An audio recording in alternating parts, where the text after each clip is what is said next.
예, 오늘은 느헤미야 5장에 와 있습니다. 느헤미야는 하나님으로부터 특별한 책무를 부여받고 고국으로 돌아와서 고국의 하나님의 백성들이 성전을 재건해서 영적으로 어느 정도 이제 틀을 잡았는데 그들이 단순히 어떤 경배하는 생활뿐만 아니라 정상적인 신앙생활을 하기 위해서는 그들이 삶이 회복이 돼야 되는데, 이를 위해서 성벽으로 외적의 침입을 막고 그다음에 정상적인 생활을 하는데, 경제활동을 하는데 필요한 성벽을 재건하는 책무를 맡아서 돌아왔습니다. 그래서 일을 최선을 다해서 진행하는 중에 방해를 받게 되었는데, 지난번에는 그 지역에 살고 있었던 다른 여러 tuk속들이 예루살렘에서 시작된 새로운 부흥운동을, 또 새로운 그러한 일들을 보고 방해를 하기 시작을 했었죠. 그래서 거기에 지혜롭게 하나님의 도우심을 받아서 잘 대처를 했습니다. 그런데 오늘은 외부에서의 침입이 아니라, 외부에서의 적들의 공격과 박해와 공격이 아니라 내부에서 문제가 발생을 했습니다. 그것은 무엇인가 하니 다름 아닌 이기심이었죠. 이기심. 자기중심적으로 행동하는 하나님의 백성들 때문에 다른 하나님의 백성들이, 같은 하나님의 백성들이 지금 피해를 입고 어려움을 겪고 있는 상황이 발생을 했습니다. 그래서 이에 대해서, 특히 경제생활인데요. 경제생활인데 이에 대해서 이 느헤미야가 어떻게 리더십을 발휘해서 문제를 잘 해결해 나가는가. 그렇죠? 하나님의 일은 하나님께서 주관하시고 우리가 순종함을 통해서 이루어지지만, 마귀는 부지런히 이 하나님의 일을 무너뜨리기 위해서 계속해서 방해를 하는데, 그 방해에 어떻게 대처하느냐에 따라서 우리는 하나님의 손길과 하나님의 능력과 하나님의 모든 지혜를 맛볼 수가 있고, 만약에 잘못 대처하면 우리가 하나님의 일을 그르쳐서 참으로 이 낭패를 당하거나 또 면목을 상실하는 그러한 일들이 일어나게 될 것입니다. 자, 그래서 오늘은 5장에서 어떤 일들이 발생했는지 한번 살펴보려고 합니다. 자, 5장에서 우선 1절서부터 5절까지 한번 보시면 문제의 내용이 나와 있습니다.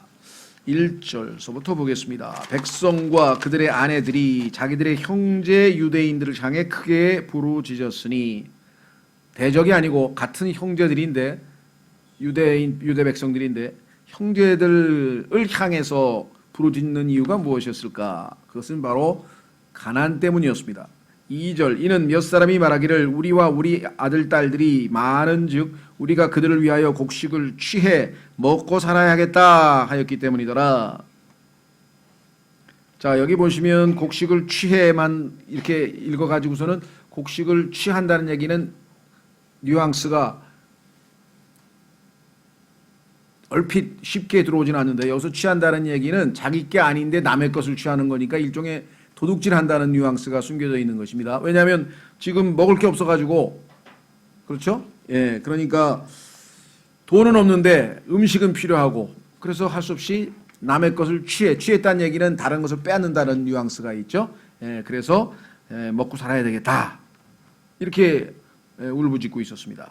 그 다음에 이제 두 번째 또 다른 그룹이 있었어요. 또 다른 그룹은 뭐냐, 여기 그 다음에 참 1절에서 그 아내들까지 동원됐다는 것은 이거 심각한 일입니다. 보통 때 우리가 그 이스라엘 백성들의 이 영적인 활동이나 또 사회 활동이 있어서 여자들은 주로 집에서 이렇게 머물고 이렇게 그런 공적 활동이나 이런 데 참여하는 법이 별로 없는데, 여기에서는 너무나 이제 죽게 되었으니까, 생존이 달린 문제니까 온 집안 식구가 다 총동원돼서 할 수밖에 없는 상황이 된 것입니다. 그래서 여기서 아내들까지 동원됐다라고 하는 것이 지금 그 사태의 심각성을 우리에게 더 분명하게 보여준다. 두 번째는 뭐냐, 또한 어떤 이들은 말하기를 우리가 우리의 땅과 포도원과 집을 담보 잡히고 기근으로 인해 곡식을 사야 하겠다 하고, 두 번째 사람들은 이제 소위 말하면 이 담보 잡힌다라고 하는 말이 현대 시대에 얼마 전에 있었던 그 모기지 사건하고 똑같습니다. 이 영어 단어가 mortgage란 단어예요. 모기지. 그러니까 우리 요즘은 지금 뭐 은행에서 융자할 때 담보가 있느냐 없느냐 이걸 따지는 것처럼 그 담보를 잡히고 할 수밖에 없는 상황까지 왔습니다. 그래서 우리의 땅과 포도원과 집을 담보 잡히고 만약에 빚 못 갚으면은 나중에 다 남의 것이 돼버리는 거겠죠. 담보를 다 처분해야 되니까. 기근으로 인해 곡식을 사야 하겠다 하고 두 번째 그룹은 담보를 잡혔다 이렇게 나와 있습니다. 세 번째 그룹은 뭐냐? 돈이 없어서 세금을 못 낸다 이게. 그래서 할 수 없이 융자를 내서 세금을 내야 될 판이 되었습니다. 4절 또 몇 사람은 말하기를 우리는 왕의 세금을 바치려고 우리의 땅과 포도원을 맡기고 돈을 빌렸도다. 악순환이 요즘에도 그런 분들이 있죠. 세금 내고 돈 빌려서 세금 내고 그 다음에 또 또 여기서 빌려서 저기로 메꾸고 이게 돌려막기라 그러나요? 계속 돌려막기 하는 수밖에 없는 딱한 처지에 놓인 분들이 있고요. 뭐 정말 이 집도 뭐 그 무슨 푸어 뭐 하우스 푸어라 그러나요?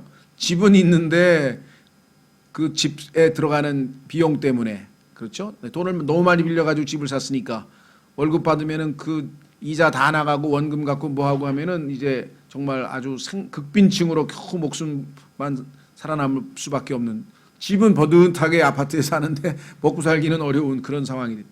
미국도 그 모기지 사건이 터졌을 때 미국에서 그 신문이나 방송에 보니까 미국은 우리보다 사태가 심하죠. 왜냐하면 직장을 잃으면 즉시로 현금이 없기 때문에 그 사람들이 뭐 어디 가서 하소연할 데가 없어요. 그러면은 그 우리도 노숙인 쉼터라든가 아니면 이 밥을 공짜로 제공해주는 그런 데 가서 이제 밥을 얻어 먹어야 되는데 당장 돈이 없으니까. 근데 집은 예를 들면 뭐 아주 뭐 한 40평짜리 아파트에 살고 자동차는 막 렉서스를 몰고 다니고 막 이러던 사람이 갑자기 직장이 끊기니까 아무것도 없는 거예요. 그래서 아주 고급 렉서스를 몰고 가가지고 거기 가서 공짜로 줄 서서 밥 얻어 먹는 그래서 참 신기한 풍경도 다 있네. 그런 희한한 일이 그 모기지 사건 터졌을 때 있었는데요. 자, 여기도 지금 보니까 뭐 하여간 돈을 빌렸다. 자, 그러니까 그 다음에 네 번째겠죠. 네 번째 그룹은 또 어디 있느냐. 이건 뭐냐면 자녀들을 팔아 넘기는 거예요. 이게 정말 옛날에도 보면 왜 우리도 너무 가난하면은 자녀를 대신 다른 집에 노동자로 이렇게 파는 일이 우리도 옛날에 있었던 것 같은데 5절 그러나 이제 우리 육체도 아니야 어디 갔어? 그렇죠. 5절 그러나 이제 우리 육체도 우리 형제들의 육체와 같고 우리 자녀들도 그들의 자녀들과 같거늘 똑같은 인간들인데 할 수 없이 우리가 어떻게 했냐 보라 우리가 우리 아들 딸들을 속박하여 종이 되게 하는도다. 우리 딸들 중에 몇 사람이 벌써 속박되었으나 다른 사람들이 우리의 땅과 포도원을 차지하였으므로 그들을 속량할 힘이 우리에게 없도다 하였더라. 속량이라고 하는 것은 이제 값을 치르고 왜 아들 딸들을 팔았으니까 그 값을 치러야 다시 데리고 올 수 있는데 예수님께서 십자가에서 값을 치루었기 때문에 죄의 종으로 팔렸던 우리를 다시 사올 수 있는 것처럼 그런데 그 속량할 수 있는 구속할 수 있는 돈이 없다. 완전히 무능력한 상태에 빠지게 된 상황이죠. 그래서 성경에 보면은 이러한 일들이 발생할 것을 하나님께서 미리 아시고 가나안 땅에 들어가면은 하나님이 주신 율법 가운데 있어요. 그것은 뭐냐? 소위 말하면 희년이라고 하는 제도를 만들어서 영원토록 그렇게 노예가 되는 것이 아니라 예를 들면 50년 단위로 그렇죠? 50년 단위로 모든 원주인에게로 모든 것을 원점으로 돌아가도록 하는 그러한 제도를 하나님께서 만들어 놓으셨죠. 그렇죠? 소위 말하면 요즘 얘기하는 양극화 해소책을 하나님께서는 미리 다 준비해 놓으셨는데요. 그 다음에 그러니까 한번 확인을 해보면은 어딘가 보십시다. 레위기 25장을 한번 가보겠습니다. 레위기 25장. 구약 성경에 하나님께서 레위기 25장에 아마 이와 같은 것에 대해서 뭐라고 준비를 해 놓으셨는가? 레위기 25장 39절 40절. 레위기 25장 39절 40절.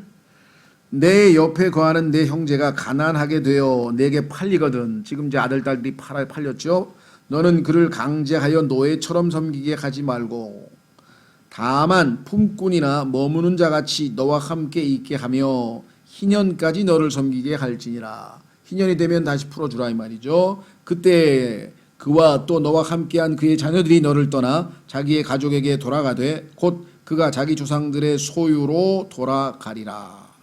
그들은 내가 이집트 땅에서 데리고 나온 내 종들이니 노예처럼 팔리지 아니하리라.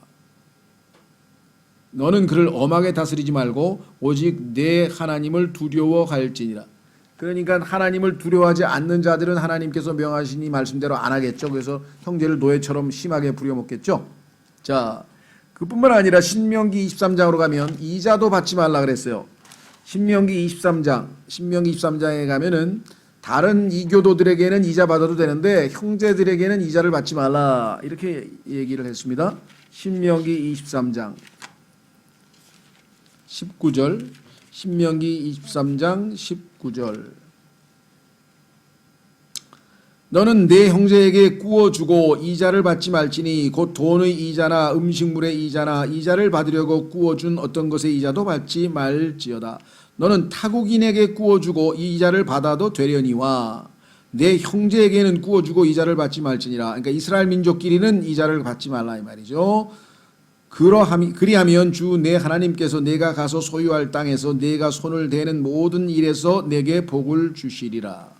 그러니까 하나님께서는 형제에 대한 특별 대우를 하면 하나님께서 거기에 대한 보상을 반드시 하시겠다 이렇게 얘기를 했는데 느헤미야서를 보니까 조금 있다 보니까 이자를 받아가지고 문제가 생겼어요. 자, 6절로 가보겠습니다. 그래서 이와 같은 엄청난 일이 터지니 아마 느헤미야가 자신에게 맡겨진 그 성벽 재건하는 그 일에 아주 이렇게 몰두하다 보니까 소위 말하면 그 경제적인 문제에 있어서는 조금 정보가 없었던 것 같아요. 우리도 그렇죠. 뭐 한 나라에 이 사람이 지금 총독인데 총독이면 요즘으로 치면 도지사 같은 뭐 또는 군수 정도 되겠죠. 땅의 넓이에 따라서 총괄적으로 책임을 지는 이 다스리는 자인데 예를 들면 정치, 경제, 문화 뭐 하여간 다양한 분야가 있을 텐데 이 경제적인 문제에 대해서는 당연히 하나님의 백성이 하나님의 율법을 잘 지킬 줄 알고 조금 뭐 등한시했는지 소홀했는지 갑자기 들려오는 소리가 아주 이 하나님의 뜻과 어긋나는 일들이 내부에서 발생하고 있는 것이에요. 외적의 침입을 외부의 그런 그 공격을 잘 마무리해서 뭔가 좀 되는가 싶었는데 안에서 또 골마 터지는 일이 생겨났다. 그렇죠. 우리도 그렇죠. 살다 보면은 뭐 바깥에서 좀 뭔가 좀 잘 되는 것 같으면 안에서 일이 터지고 안에서 가정 문제나 또 이런 문제들 어떻게 좀 잘 정리하면 또 일이 터지고 그래서 쉴 새 없이 하여간 우리에게 많은 문제들이 일어나는 것이 지금 현재 이 죄가 지배하고 있는 이 세상의 모습이다. 자, 그래서 어떻게 했는가? 내가 그들의 부르짖음과 이런 말을 듣고 크게 분노하여. 자, 이것은 의로운 분노라고 할 수 있겠죠. 성경에 따르면 우리 출애굽기 32장에서 그 송아지, 금송아지를 만든 그 이스라엘 민족과 아론에 대해서 모세가 크게 분노한 것이나 예수 그리스도께서 또 성전을 더럽힌 자들을 아주 크게 분노한 것이나 이런 것들은 잘못된 것이 아닙니다. 성경에 보면은 그리스도인들에게 필요한 경우 반드시 화를 내도록 그렇게 되어 있어요. 그러나 이제 물론 화를 내되 성경에 보니까 몇 가지 조건이 있죠. 급히 내서는 안 되고, 그다음에 죄를 지을 정도까지 해서는 안 되고, 그다음에 당일날 화를 낸 당일날 그걸 해소해서 풀어야지 해가 넘어가도록 죄를 품고 있어서는 안 된다. 그래서 성경에 보면은 화를 내는 것은 필요한 경우 화를 안 내는 것이 오히려 이상한 거죠. 화를 내야 될 때 화를 안 내는 게 오히려 이상한 거다. 당연히 화를 내야 될 때는 화를 내야 되겠죠. 자, 그래서 지금 하나님의 법을 어기고 형제를 이렇게 착취하는 자기 하나님의 백성끼리 서로 착취하는 이러한 문제를 맞닥뜨려서 크게 분노한 그 의분이죠. 의로운 분노.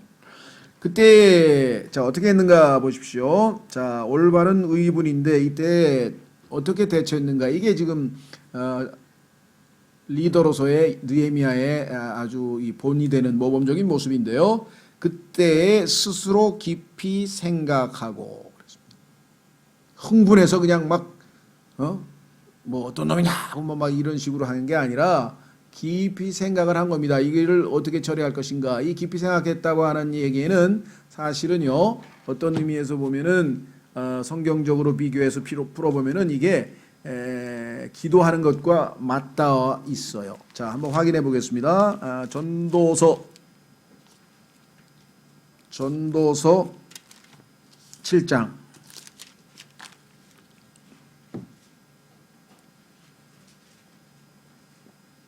전도서 7장 14절에 보면은 우리가 이 땅에서 살다 보면 좋은 일도 있고 나쁜 일도 있는데 좋은 일이 생겼을 때는 자 어떻게 할 것인가 여기 써 있네요. 14절. 형통하는 날에는 모든 일이 잘 풀리게 됩니다. 그럴 때는 기뻐하라 그랬습니다.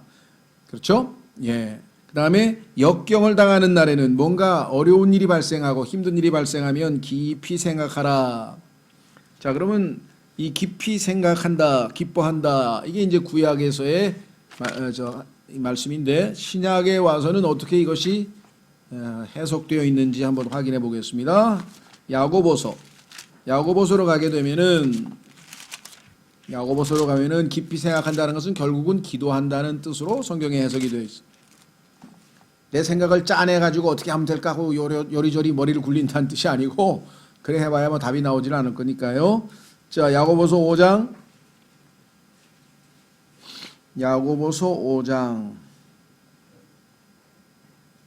13절. 야고보서 5장 13절. 너희 가운데 고난을 당하는 자가 있느냐? 이게 아까 얘기했던 역경을 당하는 거죠. 그럴 때는 깊이 생각하라 그랬는데 깊이 생각하는 게 신약에서는 뭐라고 되어 있느냐? 그는 기도할 것이요. 그다음에 즐거워하는 자가 있느냐? 이거는 형통하는 날이 있을 때 즐거워하는 자가 있느냐? 그는 시를 노래할지어다. 아까는 기뻐하라 그랬죠. 그러니까 하나님께 찬송하면서 기뻐하는 것이.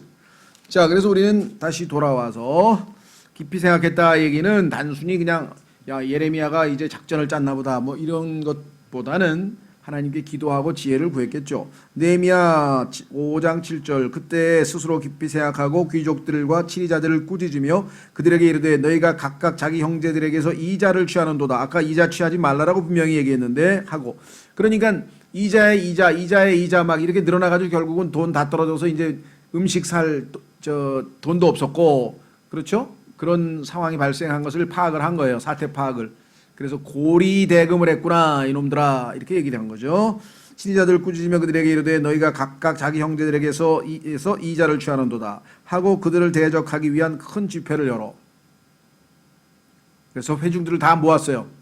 이 치리자들이 이렇게 일부 부자들이 이렇게 못된 짓을 했으니 이렇게 자 그래서 그들에게 이르되 우리는 우리의 힘을 다하여 이교도들에게 팔린 우리 형제 유대인들을 속량하였거늘 우리는 이방인들에게 이교도들 즉 하나님을 믿지 않는 사람들에게서 돈을 빌려가지고 노예로 팔려간 자들을 우리가 돈을 줘가면서까지 다시 해방시켜서 하나님의 백성의 지위를 회복시켜 주었는데 너희는 하나님의 백성을 노예로 부려먹어? 이렇게 된 거죠.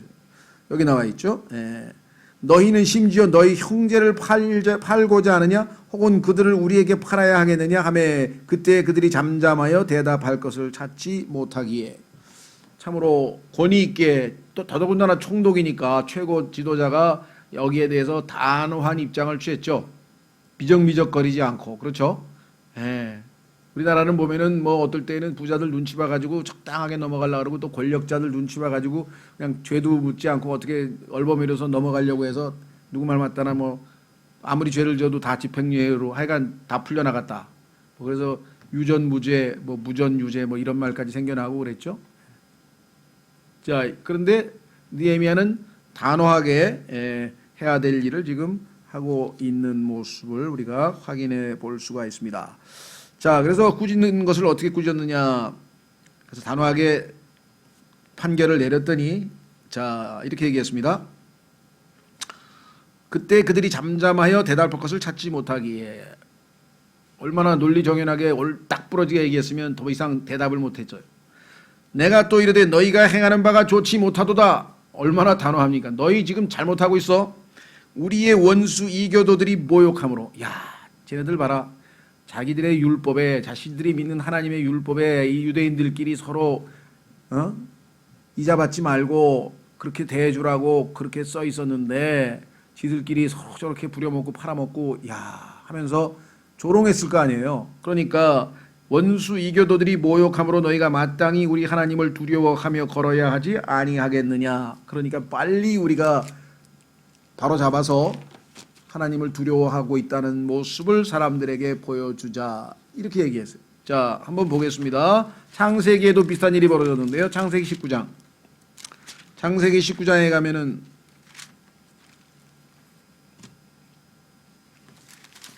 창세기 19장이 아니고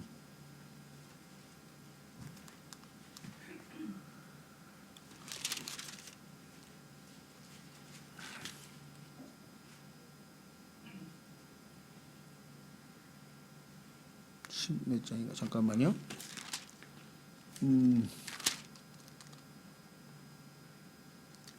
아브람과 롯의 사이에서 트러블이 생겨났었죠. 그 몇 장인가?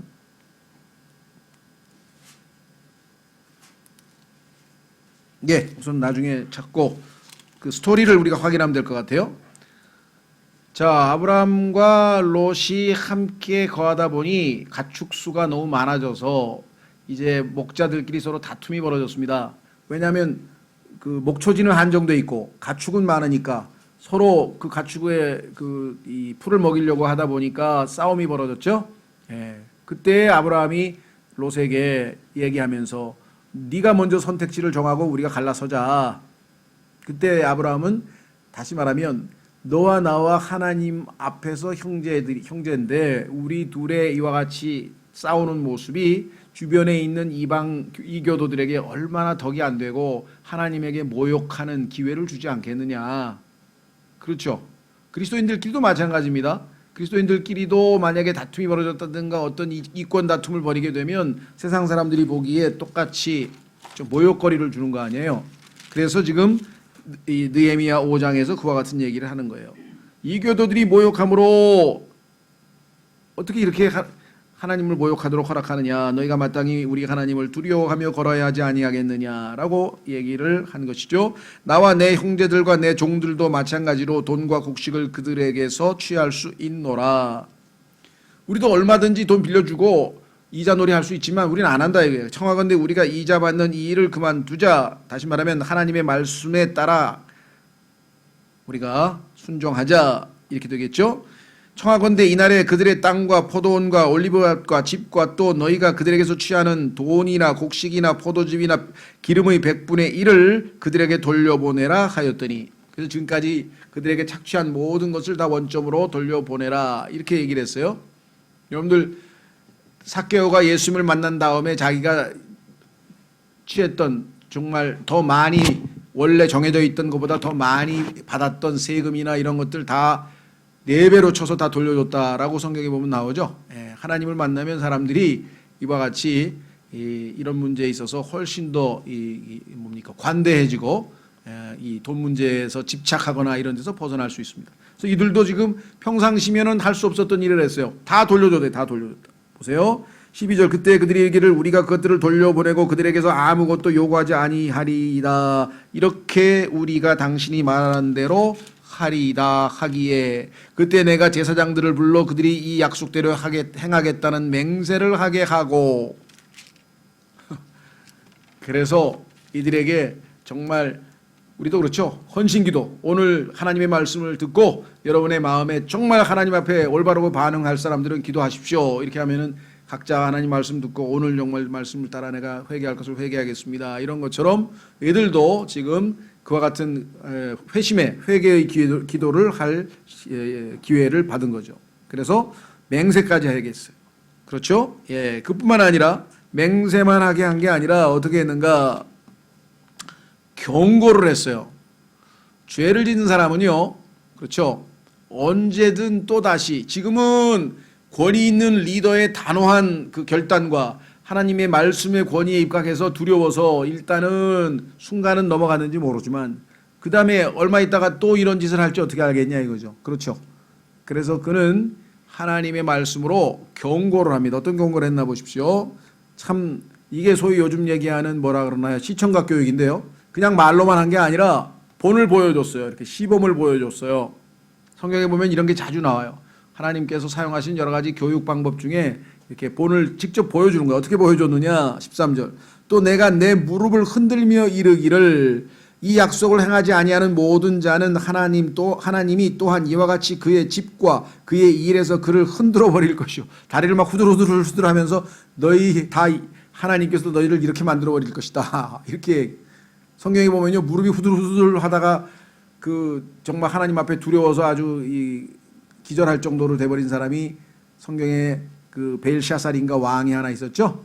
예, 그래서 예루살렘에 있는 성전에 있는 그 그릇을 가져다가 바벨론에다가 뺏었는데, 뺏어다 놓은 그 그릇을 가지고 잔치를 벌이면서 하나님 성전에서 사용하는 그릇을 술 받아 먹는데 사용을 해가지고 아주 정말 망령된 행동을 했는데, 하나님께서 갑자기 공중에서 손가락이 나와가지고 벽에다가 글을 써가지고 그를 심판하는 장면이 나와서, 손가락이 나와서 벽에다가 글을 쓰니까 얼마나 두려웠겠어요.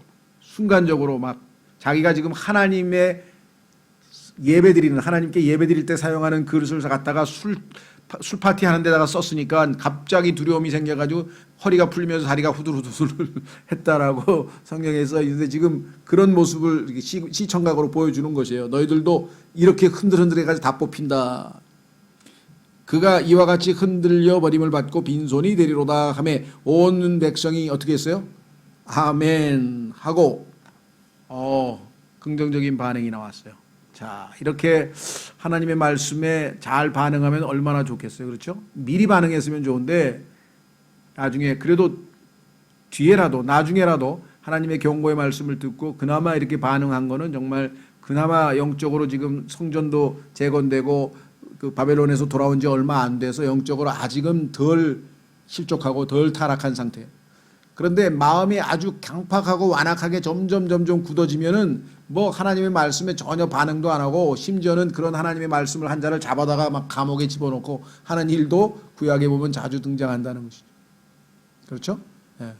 자, 예수님도 마찬가지. 예수 그리스도께서 하셨을 때 유대인들이 얼마나 마음이 강팍했으면은 그 수없이 많은 기적을 보고, 셀 수도 없이 많은 기적을 보고도 예수님을 안 받아들였다는 것은, 이건 그들의 영적 상태가 완전히 제로상, 밑바닥 중에 밑바닥이었다는 것을 알 수가 있겠죠.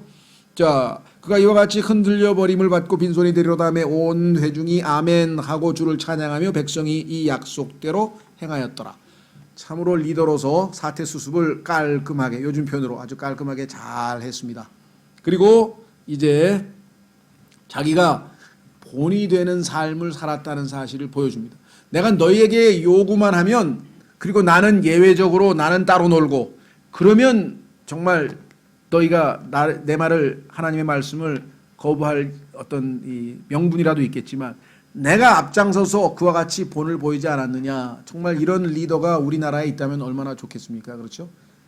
지금 리더 부재로서요, 소위 리더급에 해당되는 사람들이 전부 다 갑질의 원흉이고 전부 다 나라 망치는데 앞장섰고 그렇잖아요. 대한민국 하여간 제일 높은 국가의 수반에 속한 사람들은 전부 다 정상적으로 이 모습을 보인 사람이 없었던 것 같아요. 하여간 참 국가적으로 좀 이따 기도하겠습니다만, 불행의 연속인데 우리가 해야 될 일은 기도하는 수밖에 없게 되는데요. 자, 14절서부터 19절까지 본이 되는 리더의 모습을 한번 쭉 읽어보겠습니다. 또한 유다 땅에서 내가 그들의 총독으로 임명을 받을 때, 총독으로 임명을 받아서 왔는데도 불구하고 곧 아닥사스다 왕의 제20년서부터 제32년까지 즉 12년 동안은 나와 내 형제들이 총독의 빵을 먹지 아니하였느니라. 다시 말하면 모르겠어요. 오늘 이명박 대통령 보니까 서울시장 하면서도 월급 한 푼도 안 받았다고 그래서 돈이 없다 그러는데 하여간 난 잘 모르겠습니다만은 하나도 녹봉을 안 받았어요. 그러니까 하나도 돈 안 받았고, 두 번째, 그러나 사도 바울도 그랬죠. 일하면서 돈 하나도 안 받았죠. 그러나 내 앞에 있던 이전 총독들은 백성에게 부담을 주어 은 40세겔 외에도, 정해진 녹봉 외에도 플러스 알파 또 갖다 바치라고 해가지고 갖다 바쳤어요. 그들에게서 빵과 포도즙을 취하였고 또 참으로 그들의 종들도 백성을 지배하였으나, 그 밑에 있는 종들도 또 갑질까지 했어요. 그러나 나는 하나님을 두려워함으로 그같이 행하지 아니하였고. 그래서 하나님을 두려워하는 것이 지혜의 시작이라. 하나님을 두려워하는 사람은 절대로 사람을 두려워하지 않습니다. 사람을 두려워하는 사람은 하나님을 두려워하지 않아요. 하나님을 두려워하는 사람은요, 사람을 두려워할 필요가 없어요. 왜? 그 사람도 하나님의 통제하에 있다는 것을 알기 때문에.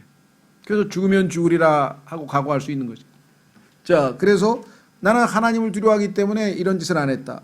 16절 참으로 또한 이 성병리를 계속하며 우리가 땅을 사지 아니하였고, 예, 우리나라는 뭐 모르겠어요. 뭐 도곡동 땅이 누구 건지는 잘 모르겠는데, 그러니까 땅도 사고 여기 가서 땅도 사고 뭐 내곡동 땅도 사고 여기서 땅 산 사람이 많잖아요. 그래서 땅 사가지고 그 다음에 전부 다 뭐 10억 주고 사가지고 뭐 267억을 받았더라고요. 10년 만에 그 도곡동 땅인가 뭔가. 하여간